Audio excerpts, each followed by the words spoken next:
This is the Whimsy Farm Podcast. I'm Carolyn Crane. There's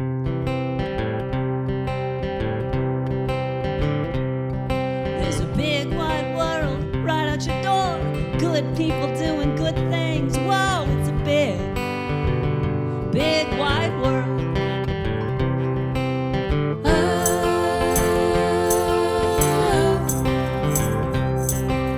Now is the time.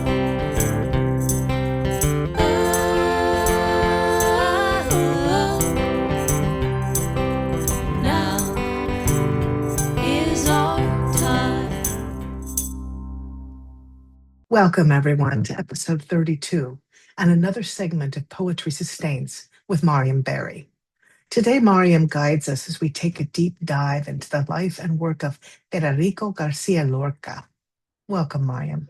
And to share all this, the results of my very deep dive into Federico Garcia Lorca. It's incredible what you've come up with here, and I'm excited to learn from you. It's so much fun. Lorca spent a year going to school in at Columbia University in New York.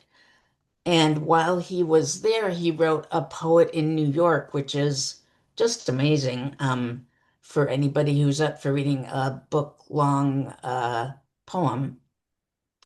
But I want to start with this short excerpt from the section on New York City proper. I denounce all who ignore the other half, the irredeemable half, who raise their mountains of cement where the hearts of small forgotten animals beat, and where all of us will fall in the final feast of power drills. One thing I love is the juxtaposition between these cement power drills and the man-made things and what he counts as being really alive. And I also think there's so much ignoring the other half happening in the world right now, not just our country, that for me, these words really resonate pretty strongly. So I wanted to start with that. I agree. When I read this, and the small forgotten animals, they captures the essence of what he's talking about against the power. Yes, against the people who have power and the constructions that they build for other people to be thwarted by. I didn't know he spent a year in New York. That's interesting. Yeah, he spent a summer in Vermont, which he hated, and then he was lauded in Mexico and in Argentina as, this rock star guy, which, many people wish he'd just stayed in Argentina, but he did not. This is just a general map of Spain. Portugal's the blank space over there. Andalusia, which has the most record of the interface between Western and Eastern architecture and culture, because this is where the Arabs and Moors who came in up from Africa settled and ruled for some hundreds of years before the conversion of the Jews and the kicking out of people who were different. Granada's the country, the province, and the city. He was born in this little city, which is outside Granada, as you can see. Flamenco starts here, and bullfighting obviously is really important throughout the whole country, or it was. I'm not sure if it still is. Here's a map of the same territory at the beginning of the Spanish Civil War. And if you remember the other map, Madrid is up here, just north of where the fascists claimed territory pretty early on. Um, and Lorca had been in Madrid, and people were saying, "You've got to leave the country. You know, you've written against these guys. You're known as a voice of the people. They hate you." And, unspoken was, and they hate you for being gay as well. He Right. uh, told his friends these lines that are just haunting, where he said, "No, Spain is in crisis. I need to go home. I'll be safe there."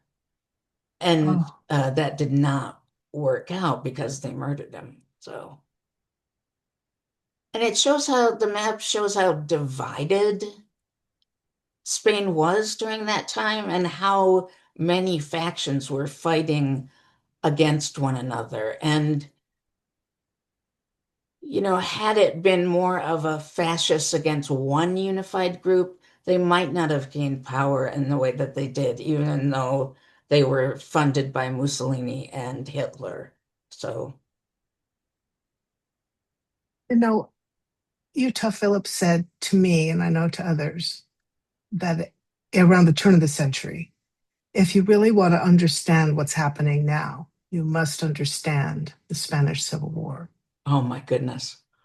And I've been starting to Spot on. study it a little, and I don't understand it enough to understand what he said, but I will by the time I'm done. Yeah, But I'm sure you will. this Padlet definitely helped. But I just think that's a curious and insightful thing to say. How one country's civil war could have so much to teach us. Oh, of Utah's, yeah.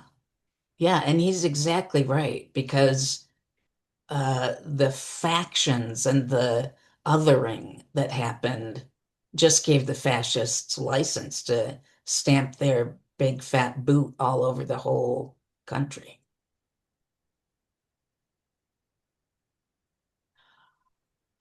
For the last 5 or 6 years of his life, Lorca wrote some poems. He mostly worked on theater, and his contributions to theater are twofold. Uh, First, he sort of resurrected the old classics from Spain's golden age of literature by forming this company of volunteers, the La Barraca. I should make that bigger so you can see it. um, who were a troupe that took the plays of Cervantes and Lope de Vega and Quevedo and other classic playwrights to rural areas. And people did design sets and costumes, and there were famous actors who were involved in this product that was mostly funded by the democratically elected Republican, like it was a republic government who thought arts were important. And Imagine that. so touring around and bringing theater to people who had never seen it. And the reception was just amazing, how hungry these people were and had probably not known they were hungry for the transcendence that can happen in theater and in the production of plays. Were you going There's to so say much something? joy in that. So much joy in that Oh, poster. yeah. Oh, yeah. And so much generosity in the whole project because he never produced his own plays with this group. They only did plays from authors from the 1500s, 1600s, 1700s. Which is amazing. There's now, of course, there's a Federico Garcia Lorca theater. Um, and I included this just because Lorca did the drawing. He did these little scribbles all the time, and his friends kept a lot of them. So here he is, very big eyebrows, very small hands that seem disconnected. And over here, he's got severed hands. And his hands weren't severed when they murdered him. But it still seems just so interesting to me that he was always so in touch with death and death adjacent topics. Mm. Um, the three plays he's the most remembered for now of his own are Bloodwedding, um, The House of Bernarda Alba, and Yerma. And they're put on around the world regularly. I think there's probably always a production of one of these plays happening someplace on the planet. And they're amazing. They're amazing to read, and they're certainly amazing to witness. So I did want Are to they about the Spanish Civil War? What are they about? know they are about they are mostly about tensions between men and women. Each of those plays has a really strong female protagonist who is trying to express herself in marriage or in a family and being silenced or threatened with silence by the men in the family or in the marriage. For example, at the end of Oh, yeah. Bloodwedding, uh, the newlyweds face this conflict in the community and he kills her at the end. That's the end of the play. And I love that the plays have are focused on women and strong women. And he wrote a lot praising the strength of women. And I'm just really touched by that. I mean, I've had really close gay friends, and how women were being treated was not like top on their list of concerns. They had maybe more immediate concerns, um, with putting that to the side. It's like a whole other way that he was radical. And like you've showed me Oh, yeah. already just a few minutes into this, three Yes. different ways he was radical. And you skipped over it, but I'm going to put this Padlet in the show notes so people can go back and see what we didn't have time to cover. But you have Oh, yeah. about a 9 minute video where Oh, Auden is quoted, W.H. Auden, about how poets have a responsibility to be radical. And in he this was, one, the Lorca literature of was the Spanish Civil War. so radical. Yes, yes. Yes. That's a very important video. So I just see you've already taught me so much that his his quip from his time in New York about the forgotten animals and then being a voice for the strong women and caring about the long memory and the history of theater centuries before. He just lived and breathed radical. He was not a conforming fellow. He was not conforming.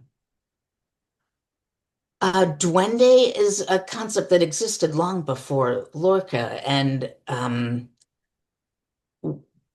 it arose. Well, now it can mean that somebody's got a lot of personal charisma. It can also, in part, like in Andalusia before Lorca, it meant, oh, there's a mischievous spirit who's plaguing you. You've got the duende on you.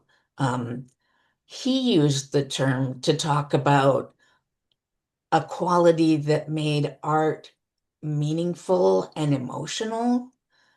And he praised the way that Flamingo emphasized duende and emotion, the expression of passion. And he doesn't really define it anywhere. Let's see.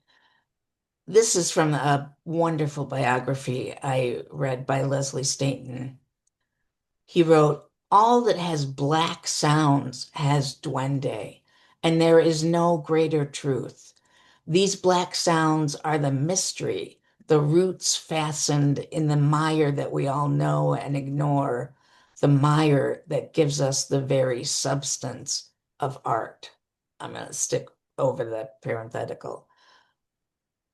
it wounds an artist. And in the healing of that wound, which never closes, lies the invented strange qualities of a man's work. So, as definitions go, it is evocative, but certainly not explicit, and I love the idea that he's going to explain it to us by saying, all that has black sounds has duende. Like, okay. I mean, you can feel at a certain point what has black sounds, but yeah, And as I a metaphor for embracing the darkness. absolutely, that's absolutely accurate. Yeah, that's absolutely accurate. Um, he also, I wanted us to look at this quick little thing from a beautiful novella length essay that he wrote on play and the theory of the duende. The great artists of the south of Spain, whether gypsy or flamenco, whether they sing, dance, or play, know that no emotion is possible unless the duende comes. They may be able to fool people into thinking they have duende. Authors and painters and literary fashion mongers do so every day. But we have only to pay a little attention and not surrender to indifference in order to discover the fraud and chase away their clumsy artifice. Wow. I know, he's just awesome. He's just awesome. And yeah, we don't have to go into that. Next, I want to read two short poems that he wrote towards the end of his life, I think within the last 3 years of his life. And then I'm going to ask Carolyn to help me read two poems that were written after his death by important Spanish poets. Well, Philip Levine was a Detroit poet. He wasn't a Spanish poet, but the first one is called Of the Dark Doves. And this translation is by Sarah Arvia, who is the most recent American translator of his work. Here we go. In the branches of the laurel tree, I saw two dark doves. One was the sun and one the moon. Little neighbors, I said, where is my grave? In my tail, said the sun. On my throat, said the moon. And I, who was walking with the land around my waist, saw two snow eagles and a naked girl. One was the other, and the girl was none. Little eagles, I said, where is my grave? In my tail, said the sun. On my throat, said the moon. In the branches of the laurel tree, I saw two naked doves. One was the other, and both were none. Lovely repetition there. Yeah, very musical use of language. And also not a poem that you could really, I didn't try this, but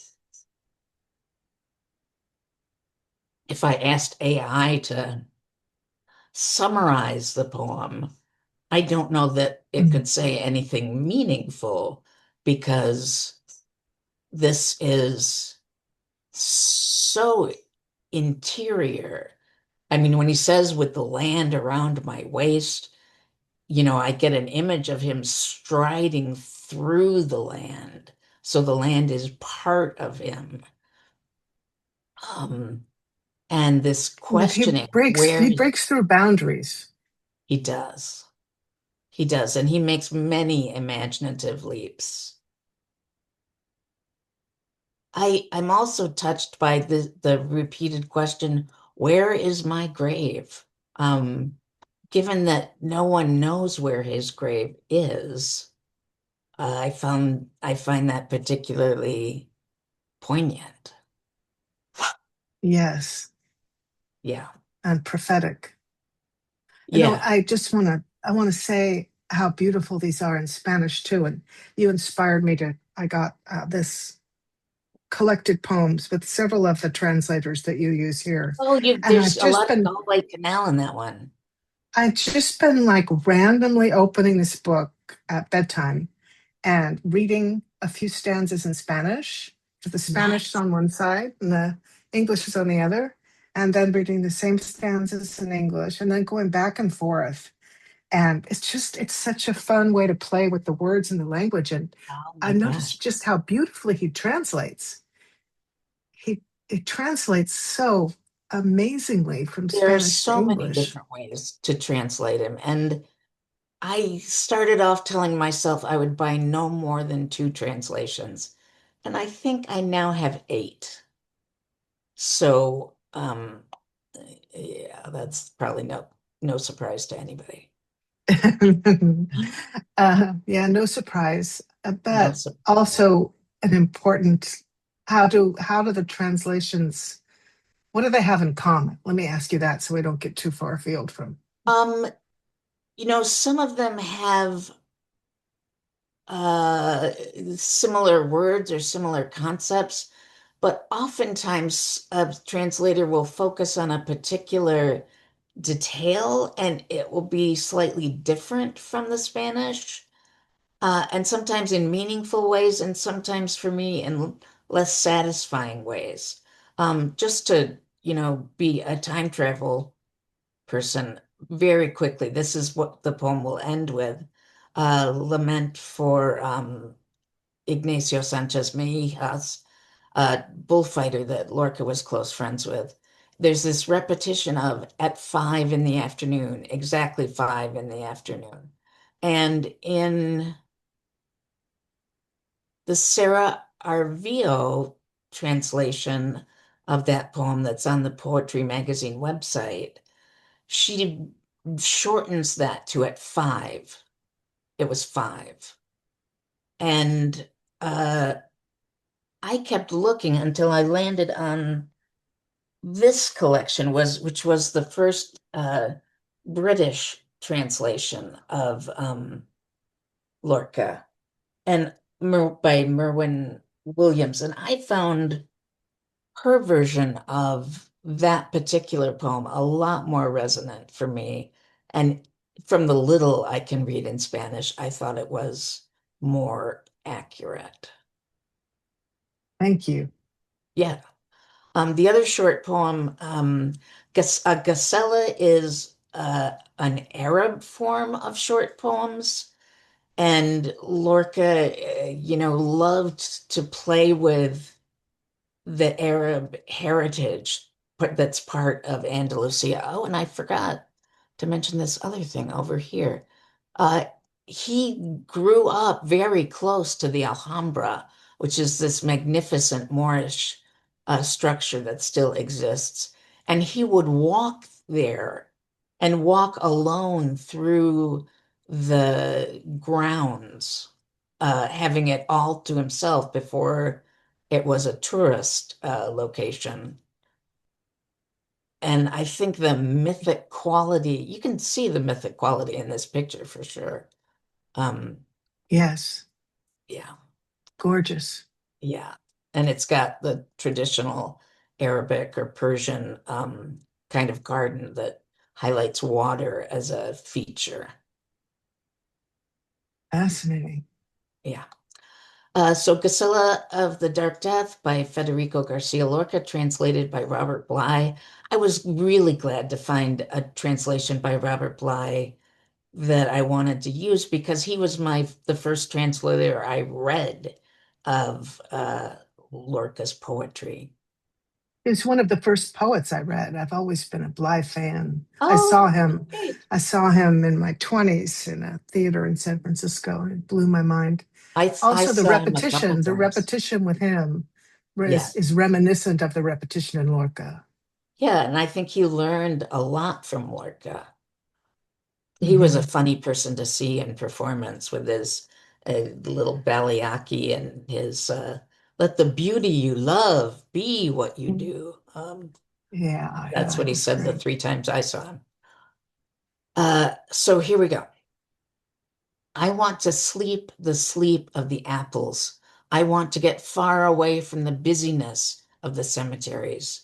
I want to sleep the sleep of that child who longed to cut his heart open far out at sea. I don't want them to tell me again how the corpse keeps all its blood, how the decaying mouth goes on begging for water. I'd rather not hear about the torture sessions the grass arranges for, nor about how the moon does all its work before dawn with its snake-like nose. I want to sleep for half a second, a minute, a century. But I want everyone to know that I am still alive, that I have a golden manger inside my lips, that I am the little friend of the west wind, that I am the elephantine shadow of my own tears. When it's dawn, just throw some sort of cloth over me, because I know dawn will toss fistfuls of ants at me and pour a little hard water over my shoes so that the scorpion claws of the dawn will slip off. Because I want to sleep the sleep of the apples and learn a mournful song that will clean all the earth away from me. Because I want to live with that shadowy child who longed to cut his heart open far out at sea. Well, again, prophetic. Yeah, a lot of his work reads that way for sure. And when we read Philip Levine later, we'll see the ants again. And the ants remind me of Gabriel Garcia Marquez's The End of 100 Years of Solitude, not to be a spoiler, but the ants, an important recurring motif. Yeah, as part of how the earth cleans our corpses. Mhm. And I think, you know, we can't literally know what the sleep of the apples is. But for me, it creates a feeling inside the chambers of my heart that is about peacefulness and wholeness and sweetness. Um, and when he talks about that child in the opening and closing stanzas, I have to think back to who he was as a dreamy little boy who, oh, one thing I haven't mentioned was initially people assumed he would be a pianist because he was the type of pianist that can master things after hearing them one time. And he often played piano for the whole of a party or something because he was incredibly gifted that way as well. That makes sense because there's the musical quality of his writing is just Yeah. so innate, and that makes a lot of sense. Yeah, it does make sense. Okay. Why don't I read The Crime Was in Granada by Antonio Machado and you read the Phil Levine piece? Does that sound okay? Okay. Yes. So Antonio Machado was the generation before Lorca. He lived, I think, 3 years into the Spanish Civil War and gave up hard. He was another person who was asked to leave Spain, like free yourself, free your family.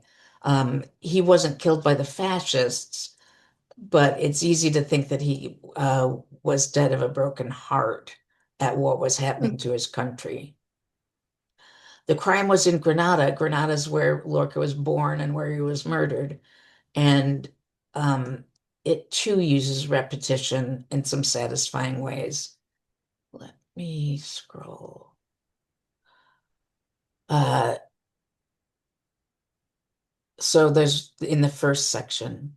He was seen walking among the rifles and then down a long street, leaving for the cold of the countryside with the morning stars so bright overhead. They killed Federico at the break of day. The assassins never dared to look him in the face. Each of them has his eyes shut tight.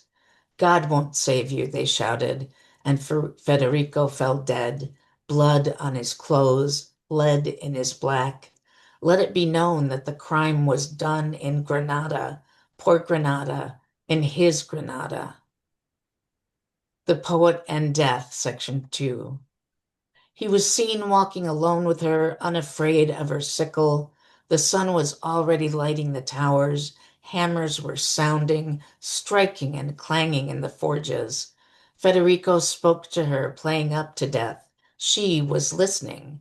You've made my verses ring, my dear, with the clapping of your dry hands. You've put ice into my song and honed my tragedies on your scythe of silver. So I will sing to you of the flesh you don't have, the eyes you have lost, the hair that the wind took away, the red lips where you used to kiss. Today, as always, O gypsy, my death, how good to be alone with you in these breezes of Granada, of my Granada. Section 3. He was seen walking. Friends, let us make a monument for the poet in the Alhambra, out of stone and dreams, above a fountain where the water grieves, and says to anyone who hears it, the crime was done in Granada, in his Granada. Gives me chills. Yes, and written right when he died, the same year at least. Yeah, yeah. Again, beautiful repetition. Yeah, and such a sense of musicality, I think, in a great deal of Spanish poetry. Do you want to talk about Philip Levine? I think you probably know more of him than I do. I did study him a little in graduate school, and I remember he was known to be happy and he lived a long life. But I did not know he was from Detroit until you just said that. Oh, yeah, he was from Detroit, and in his early work talks a great deal about working in the plants and working in the foundries. And he's got a famous Oh, poem right. that I just love called What Work Is. Um, Oh, yeah. See, I remember that graduate school was a long time ago. So I'm sure I knew it once, but yes, I remember what work is. yeah, yeah, yeah. It's great. But mostly I remember from my lessons that he was unusually happy for a poet. He was also unusually generous to younger poets. Yeah. Whenever you're ready. The Search for Lorca's Shadow by Philip Levine. I've seen the hillside. A soft wind moved through the leaves of the olive trees.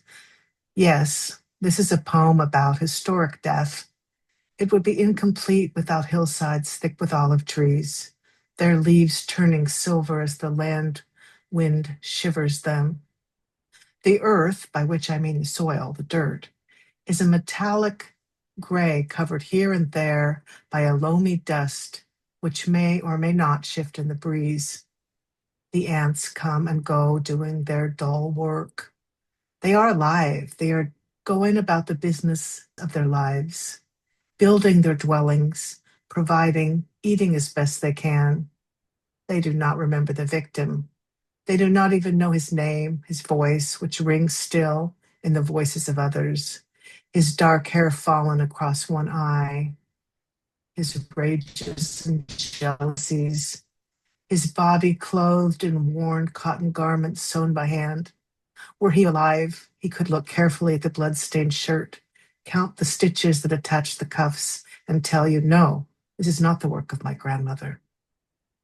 Forgive the ants, they are merely ants, though they are alive and he is not, though they would surely eat him if they could, if in fact anything were left to eat. The bones are here, as clean as porcelain, where the earth has long ago eaten all there was to eat. First, forgive the ants, or we'll get nowhere in this useless search for the darkness he was and the darkness he became. It is August. The noon sun pours down on this merciless landscape that watched with its thousand eyes hidden in the gashed trunks and undersides of gray stones and did nothing. Someone wrote, the crime was in Granada, though actually it was here among the ants, stones, dust, olive trees, fallen fruit, the boots of armed men, the cries of women and men, where now there is only silence and no darkness we can say is his, Federico's. Oh, that was really good. Such And a good pairing. Thank you. oh, yeah, with the Machado piece for sure. Hmm. Um, and I think there's a few places that really sing to me. The idea that the landscape had 1,000 eyes watching and witnessing what happened. Um, the detail about the shirt. Family was so important to Federico, and he grew up surrounded by family and by strong women who looked out for him and uh, cared for him throughout his whole 38 years.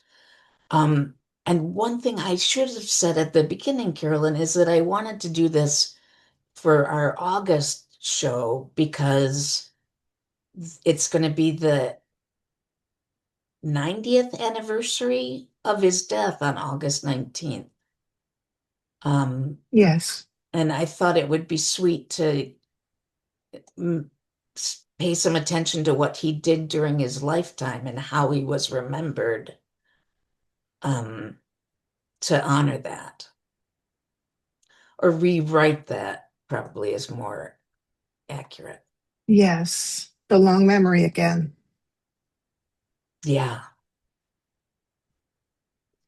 So the poem I want to close with is he was good friends with the bullfighter Ignacio Sanchez Meijas, who was really too old to be a bullfighter. He had had some financial difficulties. He had retired once as a 30-year-old bullfighter because bullfighters are generally young men if they're going to be quick and fleet and survive in that environment. And he was lured by the money that was offered to him. And he was very concerned about leaving money and having money for his wife and his young son, who I think was 2. And he died in the ring, as the poem makes clear. I think that'll do. Do you want to read the first section? Sure, I'll start. 1. The tossing and the death. At 5 in the afternoon, exactly 5 in the afternoon, a boy fetched the white sheet at 5 in the afternoon. A basket of lime made ready at 5 in the afternoon. The rest was death, and death alone, at 5 in the afternoon. The wind removed the cotton at 5 in the afternoon, and the rust sewed glass and nickel at 5 in the afternoon. Now fight the leopard and the dove at 5 in the afternoon, and the thigh with the forsaken horn at 5 in the afternoon. The sounds of the burden started at 5 in the afternoon. The bells of arsenic and smoke at 5 in the afternoon. Silent groups of silence on corners at 5 in the afternoon. The bull alone was glad of heart at 5 in the afternoon.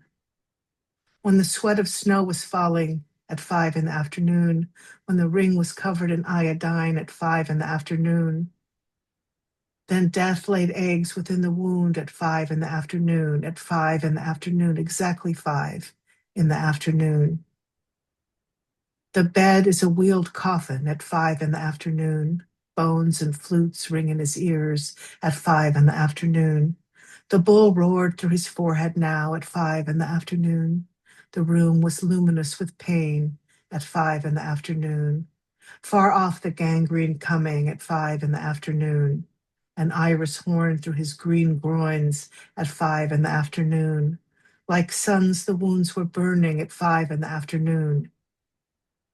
The crowds were breaking the windows at 5 in the afternoon. At 5 in the afternoon, ah, terrible 5 in the afternoon. It was 5 by all the clocks, the shadow of 5 in the afternoon. So what do you think about the repetition of the whole like 5 in the afternoon refrain? I think that this is a good choice to have in the afternoon included instead of just at 5, at 5, at 5. Yeah, yeah, yeah. I think that the cadence is important, and it's more of a It's, it sounds more like a wailing of a grievous wailing than Yeah. just that five sounds like a factoid. And I think that Ignacio died in the morning, but it was 2 days after the bull gored his upper thigh and groin. And he died of blood loss, but also gangrene quickly set in um, from the bull's horn, interfacing with so much of his body. I also think that the in the afternoon creates a visual image that just that five does not. So we picture a certain time of day more vividly. Yeah, I think that's right. Um, I want to go back just to point out something that's among my favorite lines in Lorca, and I guess this reveals my macabre and morbid tastes. But then death laid eggs within the wound. So the idea that there there were eggs that were going to come to life and kill him inside the wound in his thigh, right? Both I just, metaphoric and literal in yeah, yeah, one yeah. phrase. Yes, yes. It just blows me away. Yeah. And it seems like a throwaway line among all these other great lines, right? Um, yeah. Okay. Okay, section two, the spilled blood. I do not want to see it. Tell the moon to come. I do not want to see Ignacio's blood on the sand. I do not want to see it. The moon was open wide, hoarse of quiet clouds, gray bull ring of a dream with willows in the barriers. I do not want to see it. Because my memory burns, give warning to the jasmines with their little whiteness. I do not want to see it. The cow of the ancient world passed her sorrowful tongue over a snout of blood spilled out upon the sand. The bulls of Guisando, almost death, almost stone, roared like 2 centuries weary with treading earth. No, I do not want to see it. I do not want to see it. Ignacio goes up the steps with all his death on his back. He looked for the dawn, and the dawn was not there. He seeks for his confident profile. The dream distorts it. He sought his beautiful body and found his opened blood. Don't say that I should see it. I do not want to feel the jet grow weaker all the time. That jet of blood with lights the terraces, which spills on corduroy and leather of a thirsty crowd. Who calls me to appear? Don't say that I should see it. He did not close his eyes, seeing the horns come near, but they lifted their heads, the terrible mothers, across the ranches rose a breath of secret voices that foreman of a pale mist called to celestial bulls. There was no prince in Sevilla could be compared to him, no sword like his sword, no heart of such truth. Like a river of lions, his marvelous strength, and like a marble torso, his outstanding wisdom. An air of Andalusian Rome made his head appear golden, and his laugh was a spikenard of wit and intelligence. How great a fighter of bulls! How good a mountaineer! How gentle with the sheaves! How gentle with the corn, and how hard with the spurs! How dazzling in the fair! How tremendous with the last banderillas of darkness! But now he sleeps without end. Now the moss and the grass with sure fingers unclose the flower of his skull.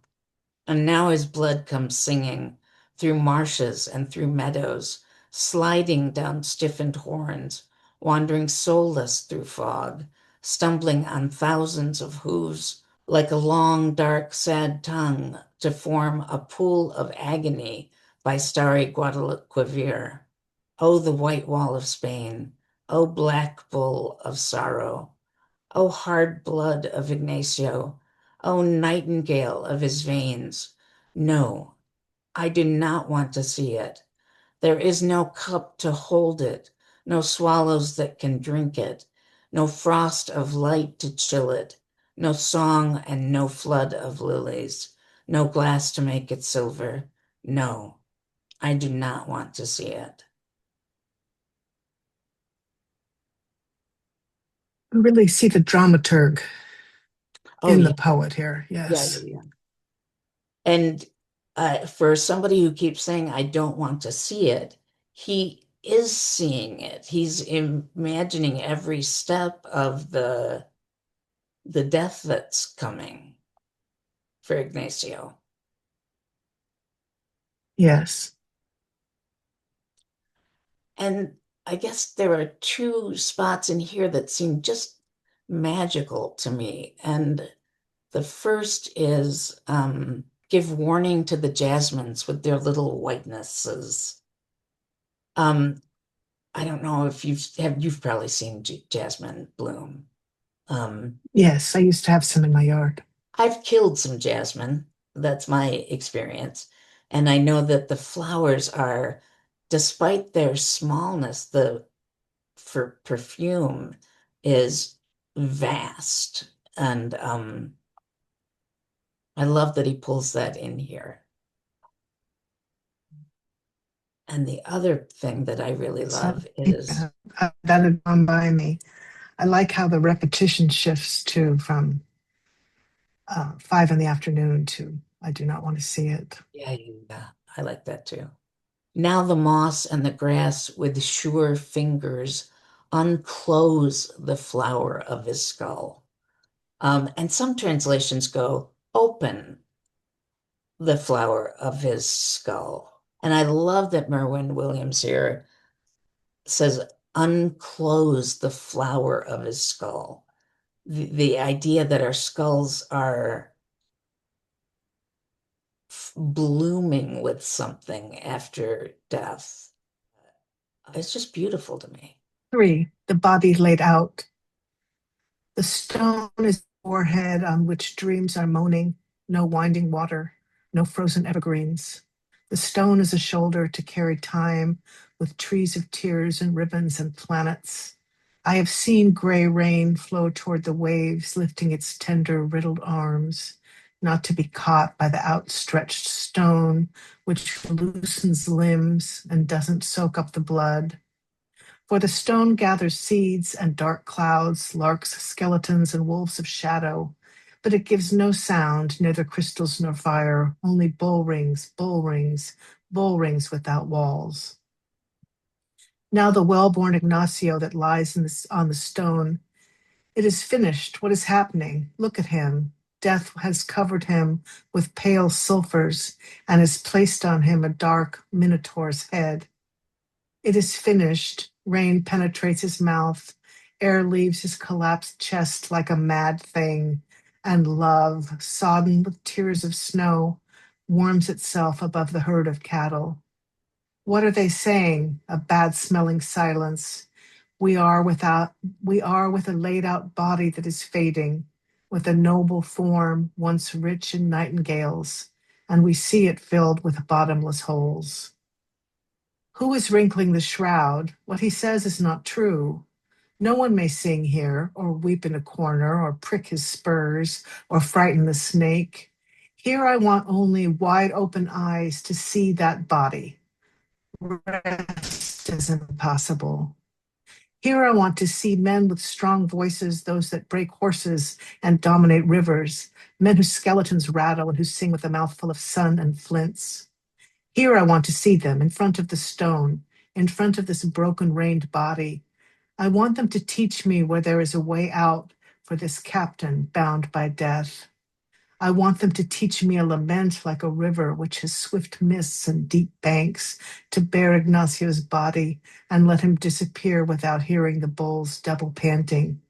Let him disappear in the round bull ring of the moon, which feigns, when young, a sad, unmoving beast. Let him disappear by night without the singing of fish and in the frozen smoke's white thicket. I do not want his face to be covered with handkerchiefs. I want him to grow used to his death. Go, Ignacio. Do not feel the hot roaring. Sleep, sore rest.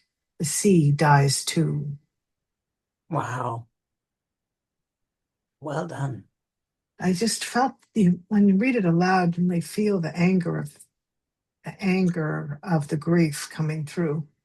Yeah. And your reading reminded me that I always think that the poem reveals that Ignacio was also a poet, but it really doesn't. He's just paying this amazing tribute to Ignacio and the full man that he was by detailing the loss, the grievous loss of his absence. What do you think about the sea dies too? I don't know what I think of that. I think that's a mysterious line. What do you think? I think that something that's elemental and enduring and seems incapable of ending. For him to say that it dies with Ignacio speaks to how broadly and deeply his feeling for Ignacio is. That makes sense. Yeah, it's amazing. Hyperbole. Oh, and melodrama and all kinds of drama is certainly to be had in Lorca's work. Absent Soul, Section 4. The bull does not know you, nor the fig tree, nor the horses, nor the ants of your house. The child does not know you, nor does the afternoon, because you have died forever. The back of the stone slab does not know you, nor the black satin shroud in which you crumble. Your silent remembrance does not know you, because you have died forever. The autumn will come, shepherds blowing conch shells, misty grapes, and clusters of hills, but no one will want to look into your eyes because you have died forever. Because you have died forever, like all the dead of the earth, like all the dead who are forgotten in a heap of uncared for dogs. No one knows you, no, but I sing of you.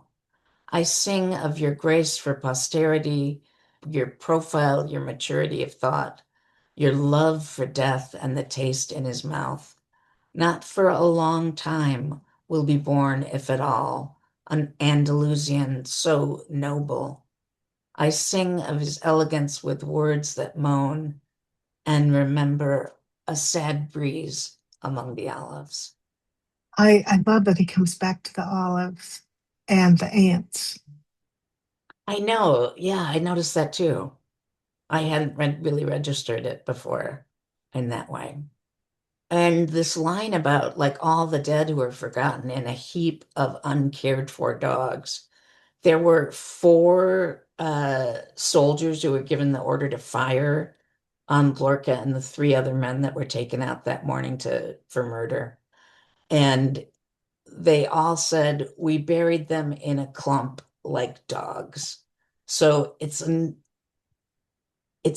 moment that seems like it's doing more than one thing.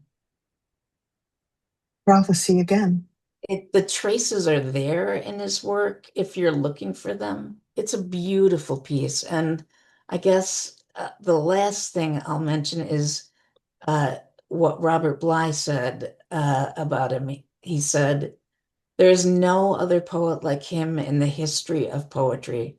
Everyone who reads a poem of Lorca's falls in love with him and has a secret friend. That's a wonderful way to end. Yeah, thank you so much for being up for us, doing a deep dive into this man and his work. Well, I've loved every minute of it. Thank you, Mariam. Oh, it was really satisfying. Take care. You too. Bye. Bye. You've been experiencing Poetry Sustains with Maryam Barrie, a poetry expert and poet who lives and works in Southeast Michigan. Please see the show notes for links to Maryam's Padlet presentation of the life and work of Federico Garcia Lorca. Poetry Sustains is a recurring feature here on the Whimsy Farm podcast and returns in 1 month as we celebrate the Virgo equinox with poems of the season. This podcast is produced on the sacred ancestral land of the Anishinaabe people, thanks to the California band Castle House for writing and performing our music. The Whimsy Farm podcast airs the 1st and 15th of each month on our YouTube channel, Carolyn Crane and Whimsy Farm, and wherever you find your favorite podcasts. Thanks to our underwriters, Just Play Productions and Cannabis, and to our paid Patreon members for their support of today's podcast.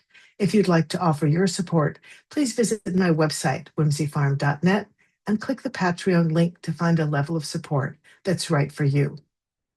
There's also a free membership level. You can email me through the website, as well as access all links to past and current episodes. That's whimsyfarm.net. I'll be back on September 1st with Josh Weil, author of the new novel, What Came West. This book is getting rave reviews and is set in the Yuba River watershed in Northern California in 1848. We'll talk about the watershed right before the gold rush, the life of the Nisenan, the indigenous people of the region. And we'll talk about Silas, the fascinating central character who navigates profound change as a person with autism. Until then, remember the words of Utah Phillips, who said, "Too many good people are doing too many good things to afford me the luxury of being pessimistic." Get out there and create some positive change. Stay safe, everyone. whimsyfarms.net